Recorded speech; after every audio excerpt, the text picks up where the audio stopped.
माननीय मुख्यमंत्री जी को ये स्मृति चिन्ह होगी और ये संकल्प गहरा। झारखंड की राजधानी और बिरसा मुंडा की जन्मस्थली के रूप में ऐतिहासिक रूप से महत्वपूर्ण रांची एक खूबसूरत गंतव्य है जो अपने हरे जंगलों और सुरम्य झरनों के लिए प्रसिद्ध है। पिछले कुछ वर्षों में रांची में पर्याप्त विकास हुआ है और ये एक बड़े शहरी केंद्र के रूप में विकसित हुआ है। इस तेज शहरीकरण के कारण यातायात की भारी भीड़ भी पैदा हो गई है और सड़कों पर वाहनों की बढ़ती संख्या को संभालने के लिए अक्सर संघर्ष करना पड़ता है। इन चुनौतियों से निपटने के लिए माननीय मुख्यमंत्री श्री हेमंत सोरेन के नेतृत्व में झारखंड सरकार के अधीन एक महत्वाकांक्षी पहल शुरू की गई।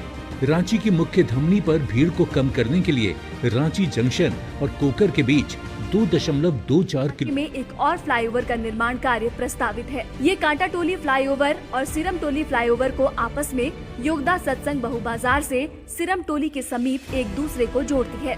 213.35986 करोड़ की लागत से बनाए जा रहे इस फ्लाईओवर की कुल लंबाई 1.25 किलोमीटर और चौड़ाई 16.50 मीटर होगी। प्रस्तावित 4 लेन फ्लाईओवर में यूटिलिटी और ड्रेन के अलावा स्ट्रीट लाइट आदि का भी समुचित प्रावधान किया गया है। इसके निर्माण के बाद रामगढ़ हजारीबाग की ओर से आने वाले वाहन विधानसभा, झारखंड उच्च न्यायालय, प्रोजेक्ट भवन, एयरपोर्ट आदि को जाने वाले वाहन बिना किसी शहरी यातायात व्यवधान के कम समय में अपने गंतव्य तक पहुँचने में सक्षम होंगे।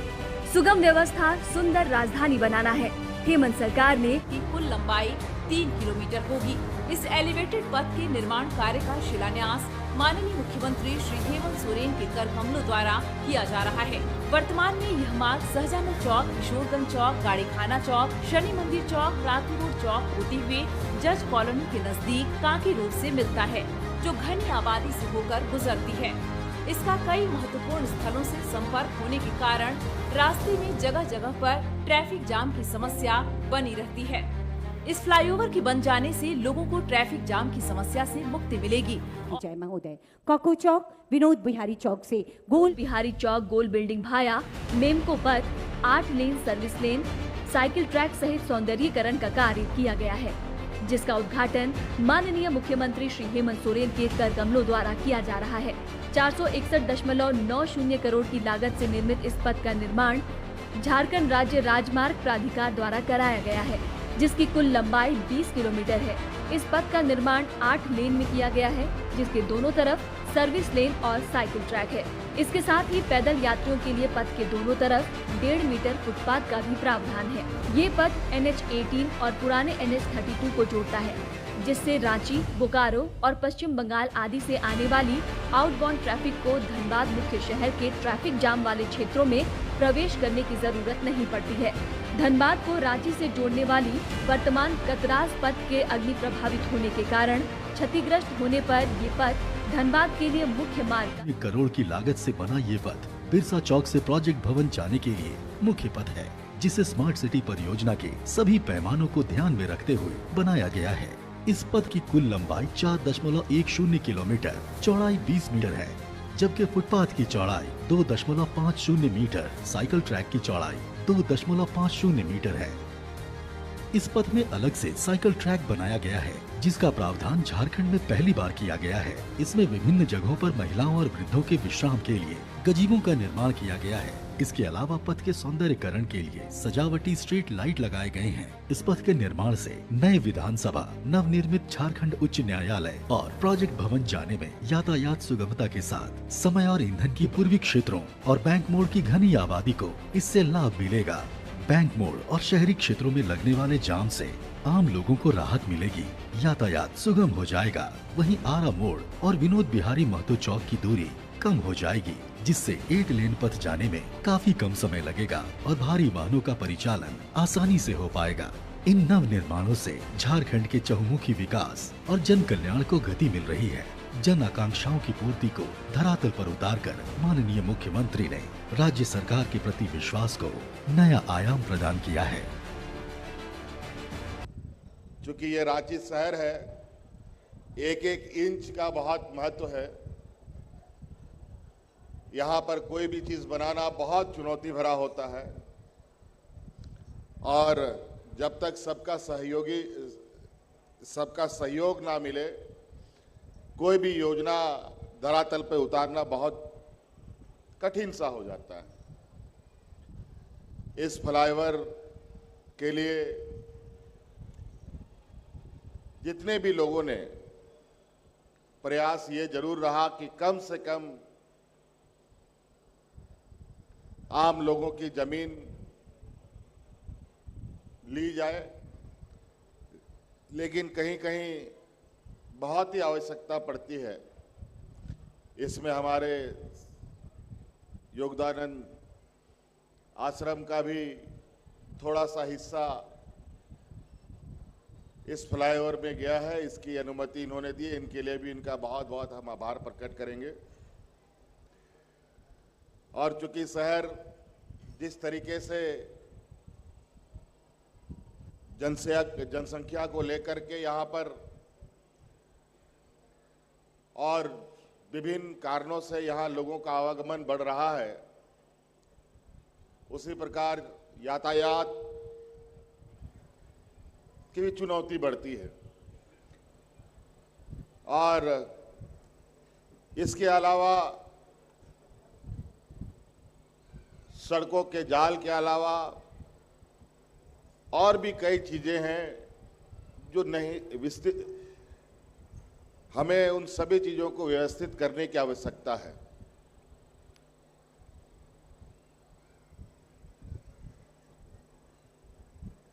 कई मायने में अगर हम देखें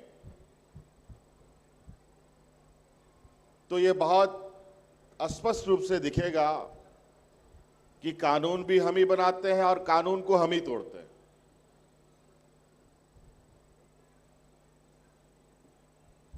ये हमें कहीं ना कहीं बहुत स्पष्ट रूप से स्वीकार करनी चाहिए कि हमें भी अपने कर्तव्यों का निर्वहन करना चाहिए। आज चाहे साफ सफाई को लेकर हो, चाहे आवागमन को लेकर के हो,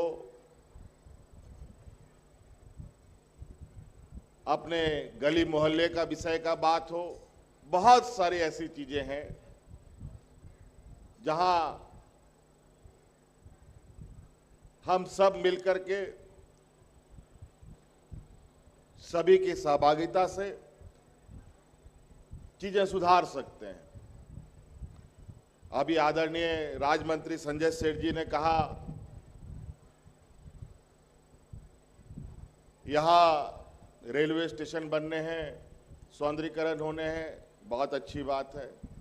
यहाँ मंदिरों का जीर्णोद्धार होने हैं, बहुत अच्छी बात है।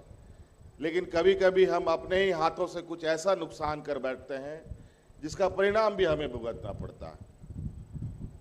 मैं शिकायत नहीं कर रहा हूं, लेकिन पहाड़ी मंदिर में एक बहुत बड़ा गुनाह हम लोगों ने किया कि हाँ, वहां पर इतना बड़ा झंडा का खंबा हम लोगों ने गाड़ने का परमिशन दे दिया और उसमें झंडा लगाया, जिसकी वजह से आज पहाड़ी मंदिर खतरे में आ गया। आज क्यों नहीं फहराते हम वहां पर तिरंगा झंडा?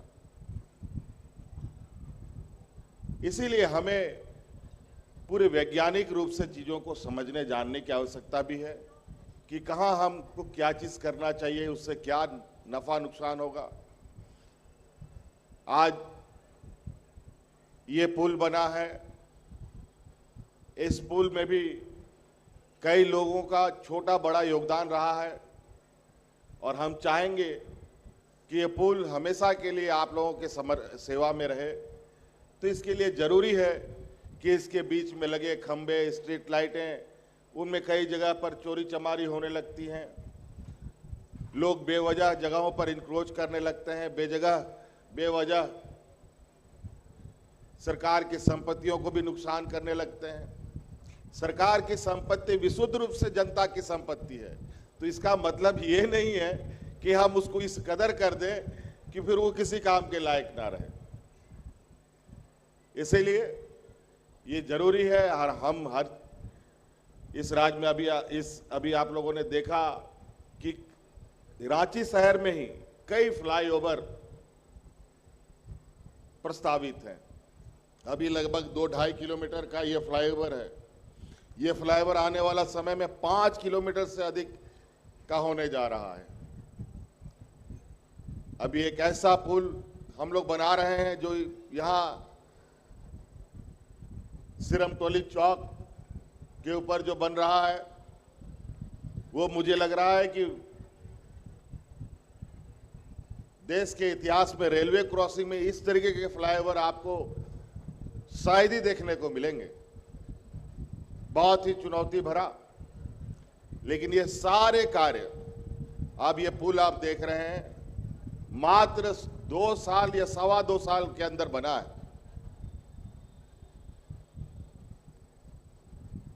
और मुझे लगता है 2-3 महीने के अंदर ये सिरमतोली रेलवे क्रॉसिंग भी आपके सेवा में आ जाएगा और 1.5 साल के अंदर ये दोनों फ्लाईओवर एक दूसरे से कनेक्ट होंगे और जो मेकन में चढ़ेगा वो सीधा कांटाटोली के पार जाएगा और जिसको बीच में उतरना है उसके लिए भी व्यवस्था होगी। तो हर एक आम नागरिकों की सुविधा अनुसार और आने वाले एक लंबे समय के सोच के हिसाब से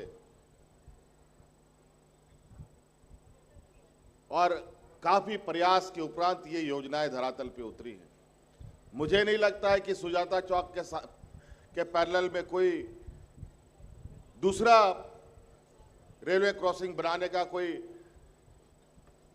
दूर दराज समय तक में कोई सोच भी नहीं था, लेकिन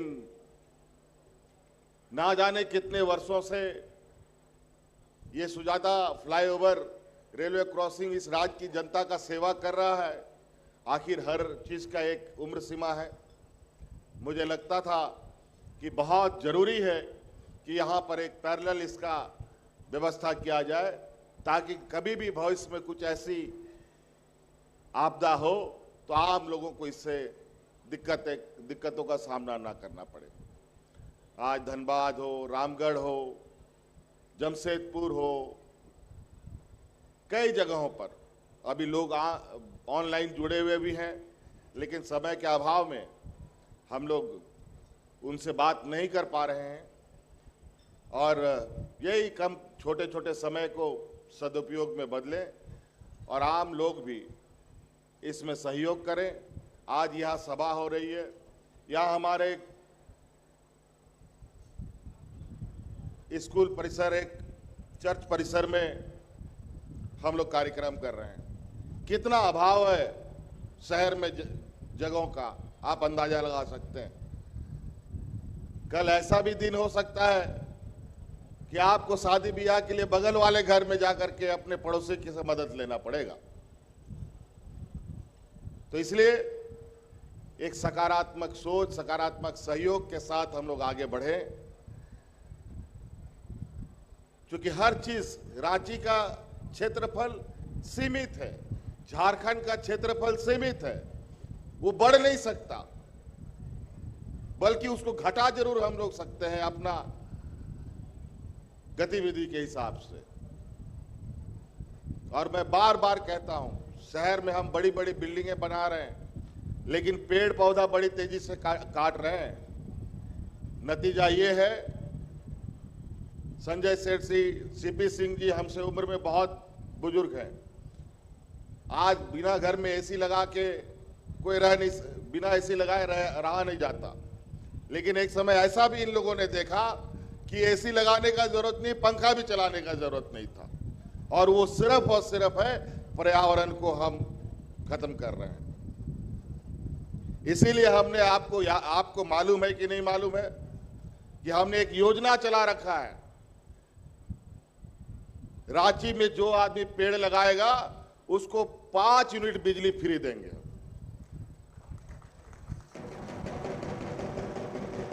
खैर 5 यूनिट तो अब खत्म हो गया, क्योंकि गरीबों को तो हम 200 यूनिट बिजली ऐसे ही फ्री कर दिया और उनका बकाया बिजली भी फ्री कर दिया है, तब वो भी खत्म। लेकिन मैं चाहता हूं कि आप लोग ईमानदारी से अब गेंदा का फूल लगाने से तो पर्यावरण ठीक हो नहीं सकता भाई।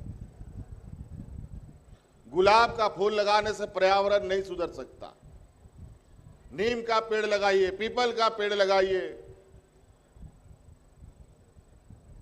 बड़ा बड़ा वृक्ष लगाइए और पर्यावरण को भी सुरक्षित रखिए, नहीं तो कल बहुत मुसीबतों का सामना करना पड़ेगा। अभी देखिए ये चर्च परिसर कितना खूबसूरत लगता है, अगर ये पेड़ पौधा सब काट दो तो कल ये परिसर कैसा दिखेगा आप अंदाजा लगा सकते हैं। ये बात जरूर है, सड़क के नाम पर, रेलवे लाइन के नाम पर अनगिनत पेड़ काटे जाते हैं, लेकिन लगाने के नाम पर खाली खाना पूर्ति होता है। इसीलिए हम सब लोग ये प्रण करें। हमने तो ये परंपरा ही खत्म करने का प्रयास किया है कि जितने भी गतिविधि कार्यक्रम होते हैं, जैसे अभी हमारे यहाँ कार्यक्रम हुए, आपने यहाँ देखा होगा कि किसी को कोई बुके नहीं मिला, सबको फूल का गमले में फूल मिला है, पेड़ पौधा मिला। मुझे तो लगता है ये पौधा और बड़ा वाला पौधा मिलना चाहिए, आम का मिलना चाहिए, इमली का मिलना चाहिए, बरगद का मिलना चाहिए, पीपल का मिलना चाहिए। ये बुके दे करके क्या 500,000 रुपए बर्बाद करो। ये छोटी छोटी चीजें बहुत बर्बादी का बड़ा कारण बनता है। आज संजय सेठ जी ने कहा, अभी सॉलिड वेस्ट मैनेजमेंट का उद्घाटन किया गया है। अब कूड़ा करकट शहर का गांव में नहीं लोग डालने देगा, बड़ी बार मारेगा गांव वाला लोग बता देते हैं। इसलिए हमें भी सतर्क रहना होगा। यहाँ बड़े बड़े अपार्टमेंट बन रहे हैं, बड़े बड़े कॉलोनी बन रहे हैं, बड़े बड़े सोसाइटीज बन रहे हैं। सभी सोसाइटीज में सॉलिड वेस्ट मैनेजमेंट का व्यवस्था किया जाए। मैं विभाग को कहूंगा कि जहां बड़े बड़े सोसाइटी है, जहां 1000 आदमी से अधिक है, वहां पर सभी जगह पर सॉलिड वेस्ट मैनेजमेंट का मशीनें को लगाने का आदेश निर्गत किया जाए। नहीं तो पूरा शहर का एक विभाग के जिम्मे नहीं चलेगा। हमें कहीं ना कहीं खुद में भी कड़ा होना पड़ेगा और व्यवस्था को भी कड़ा होना पड़ेगा। कई जगह हम ये समस्या सुनते हैं कि गांव वाले लोग शहर का कूड़ा फेंकने के लिए अपना जगह जमीन नहीं देना चाहता। तो ये नौबत ही क्यों हम आने दें, पहले से ही हम सुधर जाए। अभी पर्यावरण को लेकर के बहुत हुज्जतें चल रही है, दुनिया देश में सेमिनार चल रहा है। अभी कल परसों ही एक पर्यावरणविद सोनम वांगचुक जी हिमालय से चले पैदल, गांधीवादी करते करते दिल्ली में बेचारे अरेस्ट हो गए हैं। चुनाव का पता नहीं क्या क्या चक्कर हो गया। और समय नहीं है, अब आखिरी समय पर है। नहीं चेते तो आने वाली पीढ़ी इतने कष्टों में रहेगी, इतने कष्टों में रहेगी जिसका अंदाजा हम लोग नहीं लगा पाएंगे। कहीं बाढ़, कहीं सूखा, कहीं कुछ। इसीलिए सबसे ज्यादा जरूरी है विकास के पैमाने को खींचते खींचते कहीं हम पर्यावरण को नुकसान ना कर रहे हैं, इसका विशेष ध्यान रखना चाहिए। और मैं विभाग को भी ये कहूंगा, कोई भी आप इस तरीके की योजना लगाए तो पहले पर्यावरण का आप उसका सर्वे करें, उसको हम कैसे कंपनसेट करें, उसके उपरांत चीजों को आगे बढ़ाएं। कोई दिक्कत नहीं है, तभी इसकी भरपाई हो सकती है। इन्हीं बातों के साथ बहुत बहुत धन्यवाद। जोहार।